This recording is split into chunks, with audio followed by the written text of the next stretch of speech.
Welcome to chapter 12. And it is true that only Velayuda's wife has a kind of strange jealousy over it because she has to take it and go to work day and night.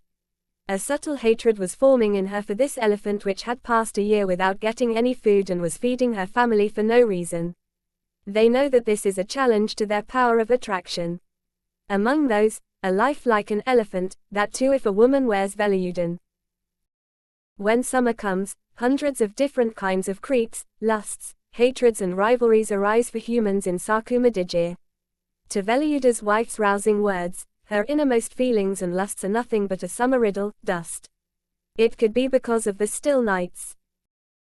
If Velayuda had not drunk 2 glasses of wine in anger at his wife's words, if his wife had not mocked his husband to the point of touching his heart, Velayuda would have caught sight of the 2 blue tusks of the elephant and he would have known that it was a male.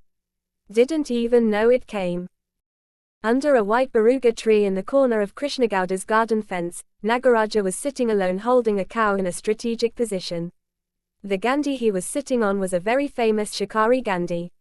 Any wild animal moving from forest to forest has to pass through that gate. Wild animals had walked on that sand for hundreds of years and the ground was as hard as cement.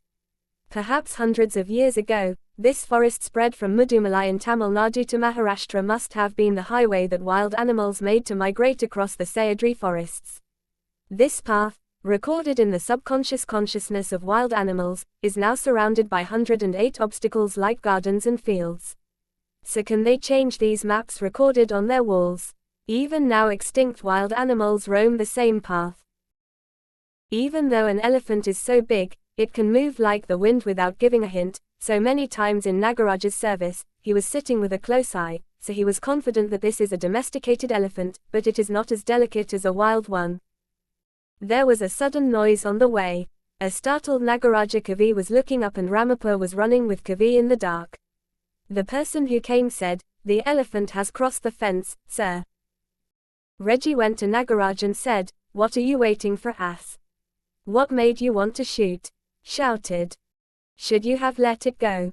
Ramapur asked in shock. Kaya was holding Kavi or anything else, it's wrong, Nagaraja was furious.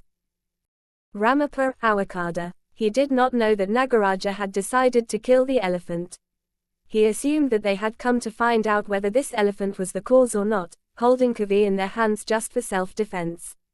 Nagaraja's decision seemed crazy to him. "What do you say, sir? It looks like there are 2 or 3. If this Kavili hits him and kills him, then it's mine." Said in shock, "That. It is my fault that I have brought such cowards as you. Tell me where you have gone," said Nagaraja in anger. In the background of Ramapur Krishna Gowda's garden, he showed the mountain range and the forest, which was still black and melted in the darkness. Nagaraja thought. For a moment he felt it was pointless to hate this elephant. But in a moment all the faces of his enemies appeared in his mind one by one.